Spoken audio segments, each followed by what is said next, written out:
नमस्कार, मैं हूं भूमि और आप देख रहे हैं नेक्स्ट 9 आवाज। साल के अंत में बिहार विधानसभा चुनाव होने वाले हैं। ऐसे में कयासों का बाजार गर्माता दिखाई दे रहा है, जिसमें खबर आती है कि निशांत कुमार के ऊपर। अब बात करते हैं निशांत कुमार पे, तो निशांत कुमार पर क्या राय होगी लोगों की? क्या वो बिहार विधानसभा चुनाव लड़ेंगे या नीतीश कुमार परिवारवाद को आगे बढ़ाएंगे? इस पूरे मुद्दे पे लेके आज बात करेंगे। मेरे साथ दीपक मौजूद हैं, उनसे जानने की कोशिश करेंगे कि क्या निशांत कुमार बिहार विधानसभा चुनाव में उतर सकते हैं। देखिए, चिराग पासवान की इस समय सक्रियता बढ़ रही है। युवा नेता हैं और कहा जाता है लोहा लोहे को काटता है। पिछले चुनाव में हमने देखा था नीतीश कुमार चिराग के खिलाफ थे, चिराग नीतीश के खिलाफ थे। कई सारे कैंडिडेट्स नीतीश के जेडीयू के कैंडिडेट्स के खिलाफ उतारे गए थे। ऐसी स्थिति में हमने ये बात देखी थी कि उस समय चिराग पासवान एक युवा नेता थे, उनके चाचा पशुपति पारस भी तब साथ थे, पार्टी एक हुआ करती थी, ऐसे दो फाड़ नहीं हुआ था पार्टी में। तो उस समय चिराग भले ही ना जीत पाए हों, लेकिन नीतीश को भी कई सीटों पर दूसरे तीसरे नंबर पर धकेल दिया था, जिसकी वजह से नीतीश आज 43 सीटों पर नजर आते हैं, जबकि उनको उम्मीद थी कि 93 या 80 प्लस उनके पास विधायक होंगे। लेकिन उसका मुख्य कारण थे चिराग पासवान। अगर वो अड़ंगा नहीं देते तो शायद यह बात नहीं पहुंचती। अब चिराग पासवान एक युवा नेता है, उनकी ताकत को समझे तो युवा नेता है, युवाओं के बीच अच्छी खासी लोकप्रियता है, दलित नेता के तौर पर उभरे हैं। लेकिन युवाओं के बीच जो पकड़ है वो ढीली नहीं होने देना चाहते। ऐसे में नीतीश की पार्टी में भी अगर हम बात करें तो युवा चेहरे अगर मैं आपसे ही पूछ लूं या जनता से पूछूं कौन नजर आता है, तो पहले थे प्रशांत किशोर थे, लेकिन अब तो वो अलग हो गए हैं, अपनी पार्टी के साथ आगे बढ़ रहे हैं। लेकिन आप कहेंगे नीतीश कुमार हैं, लल्लन सिंह है, संजय झा है, मनीष वर्मा है, ऐसे बहुत सारे नेताओं के आप नाम लेंगे, लेकिन ये सारे एक्सपीरियंस नेता हैं। युवाओं की जब बात आएगी तो उसमें निशांत कुमार अपनी बड़ी भूमिका अदा कर सकते हैं। यानी युवा निशांत कुमार और युवा ही चिराग पासवान। अब चिराग पासवान ने हाल ही में कहा कि 243 सीटों पर हम लड़ सकते हैं। अगर एनडीए दल में बात सही रही तो बात अलग है, लेकिन वो अपनी तैयारी करके चल रहे हैं। तो ये मानकर चला जा रहा है कि नीतीश को फिर से वो चिराग अगर अकेले लड़ते हैं तो बीजेपी तेजस्वी को नुकसान पहुंचाए ना पहुंचाए, लेकिन नीतीश को पहुंचाएंगे। ऐसे में कहीं ना कहीं निशांत चिराग की काट हो सकते हैं। बाकी निशांत कुमार के आगे लाने के और भी कारण थे। पार्टी में दूसरे नंबर का नेता कौन है, ये सवाल उठता है। और क्षेत्रीय पार्टियों में ज्यादातर हम परिवारवाद देखते हैं। जैसे लालू ने अपने बेटे को आगे किया, बाला साहब ठाकरे अपने बेटे उद्धव को आगे कर गए थे, मुलायम सिंह यादव अखिलेश को आगे कर गए, शरद पवार भी अगर हम देखें अपने बेटी को आगे किए, फिर अपने भतीजे को आगे किए। तो ऐसे कई सारे राज्य हैं जहां पर क्षेत्रीय पार्टी के ही नेता आगे आते रहे। अब तो राष्ट्रीय पार्टी में सोनिया के बाद राहुल गांधी, तो ये भी देखने को मिलता है और उसका फायदा आज नहीं कल देखने को मिलता है। जैसे उत्तर प्रदेश में अखिलेश यादव ने जो मुलायम सिंह यादव ने 2004 में 35 सीटें निकाली थी, सांसदों की संख्या वो आज 37 पर है। अखिलेश को श्रेय जाता है उसका। तो वही बात यहाँ पर भी आती है कि आज ना सही लेकिन कल को रिजल्ट लेकर देंगे निशांत। बिल्कुल। अब यहीं पे बात आती है 20 तारीख खास की। बताया जा रहा है कि 20 तारीख को निशांत कुमार का जन्मदिन है। उस पर कहते हैं बड़े बड़े नेता अपने जन्मदिन के अवसर नहीं छोड़ते, जहां राजनीतिक करने पे भी वो पीछे नहीं हटते।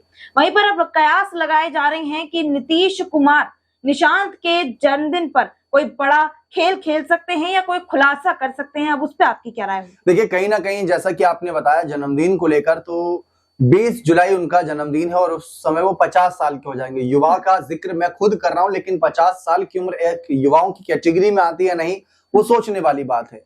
अब जैसे कि आपने कहा राजनीति करने से नहीं चूकेंगे, हो सकता है उस दिन कोई बड़ा ऐलान कर दिया जाए। तो देखिए, अगर उस दिन कोई ऐलान होता है तो हैरानी की बात नहीं होगी, क्योंकि निशांत काफी सक्रिय नजर आए इस बार। होली मिलन समारोह हो गया, दही चूड़ा कार्यक्रम हो गया, या फिर इसके अतिरिक्त पार्टी का कोई भी राजनीतिक मंच रहा, या अपनी मां को श्रद्धांजलि देने के लिए भी जब जनता के बीच नजर आए तो वहां पर भी नारे लगे।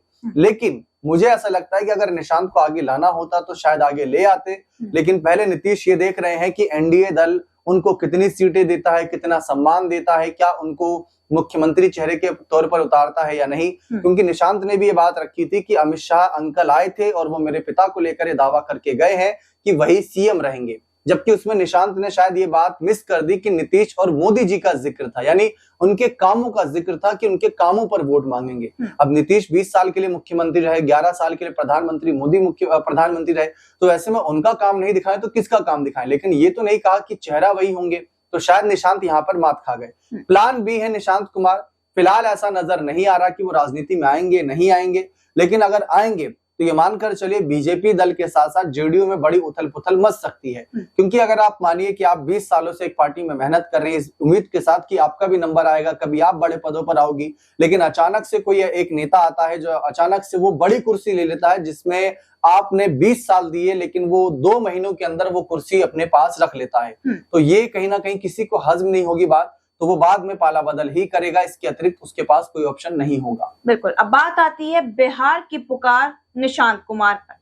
तो वहीं पर हम देखते हैं कि निशांत कुमार के राजनीतिक में सक्रिय होना और उनकी फैन फॉलोइंग का एकदम से बढ़ जाना, अब इनमें कोई असंभव तो नहीं हो सकता है, बोले कि इसमें कोई अचंभा नहीं हो सकता कि उनकी सक्रियता ऐसे बढ़ गई। ऐसे हालातों में देखा जाता है कि अगर पिता किसी राजनीतिक स्तर पे सक्रिय हैं, किसी बड़े पद पे हैं, तो बेटे की फैन फॉलोइंग अपने आप बढ़ जाती है।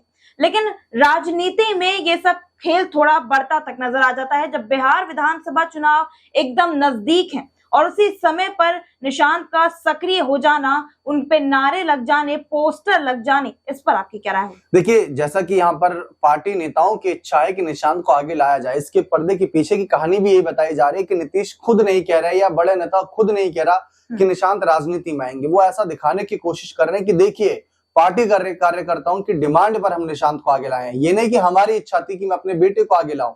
अगर निशांत देखा, अगर हम बिहार नेता प्रतिपक्ष तेजस्वी की बात करें तो आज वो 35 साल के हैं। तेजस्वी यादव नेता प्रतिपक्ष हैं, 2 बार के डेप्यूटी सीएम रहे, यानी 35 साल की उम्र में उन्होंने बहुत कुछ अचीव कर लिया है, जबकि निशांत 50 साल के हो जाएंगे 20 जुलाई को। अब 50 साल की उम्र में राजनीति में आना, फिर अपने लिए जगह बनाना, पार्टी के अंदर एक सामंजस्य की स्थिति बनाए रखना बहुत बड़ी चुनौती निशांत के लिए भी होगी। पिता स्वास्थ्य कारणों की वजह से पीछे हट भी सकते हैं या हटना पड़ सकता है, वो अलग बात है, लेकिन निशांत को लेकर पोस्टरबाजी, नारेबाजी कार्यकर्ताओं की मांग है। कल को ये दिखाया जा सकता है कि हमने कार्यकर्ताओं की मांग पर उन्हें आगे लाए। नीतीश उसमें अपने हाथ गंदे नहीं करेंगे, उन पर कोई आरोप नहीं लगेगा कि मैंने परिवारवाद को बढ़ावा दिया। वो ये दिखा देंगे कि देखिए जनता कह रही थी, कार्यकर्ता कह रहे थे, तो मुझे लाना पड़ा। अगर नहीं लाता तो मैं अगर इन कार्यकर्ताओं की बात नहीं सुनूंगा तो किसकी सुनूंगा? तो वो कहीं ना कहीं इनका प्लान हो सकता है। बिल्कुल। अब बिहार युवा चेहरे की बात आती है तो 3 चेहरे समक्ष खड़े हो जाते हैं। एक आता है तेजस्वी यादव का चेहरा, एक आता है चिराग पासवान का, और दूसरा निशांत तो है। अब जब बात आती है निशांत तो है ही, तो क्या ये है ही पर जो हम जोर लगाते हुए नजर आ रहे हैं, क्या ये नीतीश कुमार के जरिए हो सकता है या उन्होंने अपनी सक्रियता खुद से बढ़ाई है? देखिए, कहीं ना कहीं आपने 3 चेहरे का जिक्र करा, इसमें चौथा चेहरा प्रशांत किशोर का भी जोड़ लीजिए। प्रशांत किशोर भी युवा नेता के तौर पर नीतीश को ही नुकसान पहुंचाएंगे ऐसा माना जा रहा है। वो पार्टी के उपाध्यक्ष रहे हैं, बड़ी भूमिका जानते हैं कि पार्टी क्या रणनीति बना सकती है।